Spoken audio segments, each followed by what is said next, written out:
नमस्कार दोस्तों। आज फिर बात करेंगे दिल और दिमाग की। क्यों? क्योंकि इन दोनों का आपस में बहुत ही ज़्यादा कनेक्शन होता है। 2 मिनट लगता है दिल बदलने में और वैसे ही 1 मिनट लगता है दिमाग बदलने में।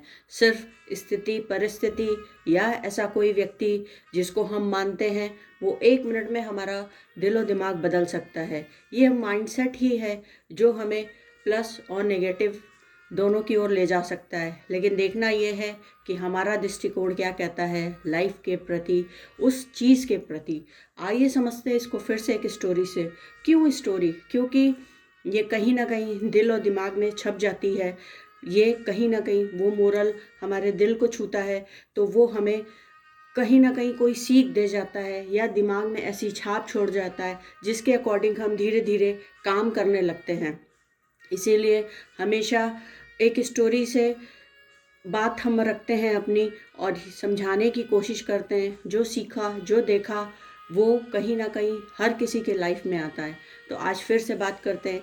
एक बार की बात थी, एक गुरु जी थे, बड़े शांत थे। उनके शिष्य थे कई सारे, लेकिन उनका जो प्रिय शिष्य था वो सबसे ज़्यादा गुस्सा करता था। वो बाकी जो भी उसके सहपाठी थे उन सब पे अपना रोब जमाता था, किसी न किसी प्रकार गुस्सा करता था और फिर गुरुजी से आके कुछ ना कुछ बोलता रहता। गुरुजी मुस्कुराते और उस दिन की बात को जाने देते, बोल करके फिर से कहते कि चलो कोई बात नहीं, जाने दो, होता है ऐसा। ऐसा करके कई दिन बीतते गए, लेकिन एक दिन उससे नहीं रहा गया। बोला, गुरुजी आप कैसे इतना शांत रह सकते हैं?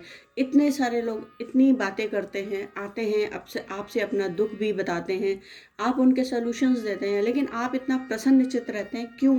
और कैसे रह सकते हैं? हम मुझे भी बताइए, मैं भी शांत रहना चाहता हूँ। बोले ठीक है, कल सुबह सुबह मेरे पास आना, मैं तुम्हें ज़रूर इसका उपाय दूंगा। मैं ज़रा कुछ चीज़ें देख लूँ। ऐसा बोल के वो आज्ञा लेके तो चला गया। उसे रात भर नींद नहीं आई। उसने सोचा आज गुरुजी मुझे ऐसा कुछ बता देंगे जिससे मैं भी गुरुजी की तरह हो जाऊंगा। बड़ा खुश था, बहुत ही प्रसन्नचित होकर के सुबह सुबह गुरुजी के पास पहुंचा। गुरुजी ने उसको बोला, मैंने रात देखा, ऐसा है कि तुम 7 दिन में मरने वाले हो, तो अब तुम डिसाइड कर लो कि तुम यहाँ रहना चाहते हो या जाना चाहते हो या क्या करना चाहते हो। बड़ा मायूस हो गया वो। बोला, गुरुजी तो क्या बताने वाले थे? बोले, मुझे यही दिखा तो मैंने तुम्हारे लिए ये रास्ता बताया। वो वहाँ से बड़े दुखी मन होकर के उसने वहाँ अपने आश्रम से विदा ली और सोचा चलो अपने घर वालों से मिल आता हूँ, कुछ लोगों से मिल के आता हूँ, उनसे आखिरी बाय बाय बाय कह के आता हूँ। ऐसा करके वो चला गया, लोगों से मिला, बड़े हंसी खुशी, कोई कुछ भी बोलता मुस्कुरा के जवाब देता, चीज़ें करता। जिन लोगों से उसकी मन मुटाव हुई थी उसने भी उनसे माफ़ी मांगी कि चलो भैया जो कुछ भी हुआ भूल चूक माफ़, अब मुझे माफ़ करना, फिर मिलेंगे, अब मेरे पास कम दिन है। सब उसको बोले क्या हो गया है? वो बोले कि कुछ नहीं, बस कम दिन है, सोचा तुम सबसे माफ़ी मांगते चलूँ, तुम सबसे एक बार आखिरी बार मिल लूँ। ऐसा सोच के करते करते 7वां दिन आ चुका था। उसने बोला कहीं और कुछ करने से अच्छा है कि मैं गुरु जी के पास जाऊँ, आखिरी दर्शन उनके करूँ और चैन से अपनी विदा लूँ। ये सोच के गुरु जी के पास आया। उसने बोला, गुरु जी आज ये मेरा आखिरी दिन है, बस मैं आपके चरणों में ही दम तोड़ना चाहता हूँ। गुरु जी प्रसन्न थे। उन्होंने बोला, अच्छा मुझे एक बात तो बताओ, ये पिछले 7 दिनों में तुमने गुस्सा किया या किसी पे क्रोध आया या तुमने किसी से लड़ाई झगड़ा किया? बोला, नहीं गुरुजी, मैं सबसे प्रेम पूर्वक मिला।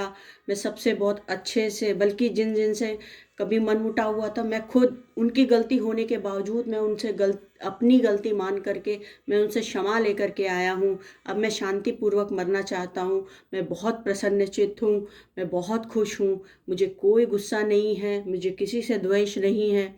गुरुजी ने बोला कि मैंने जो तुमसे बोला था वो सत्य नहीं था। आज तुमने मूल मंत्र पा लिया है। खुश रहने का क्या मूल मंत्र है?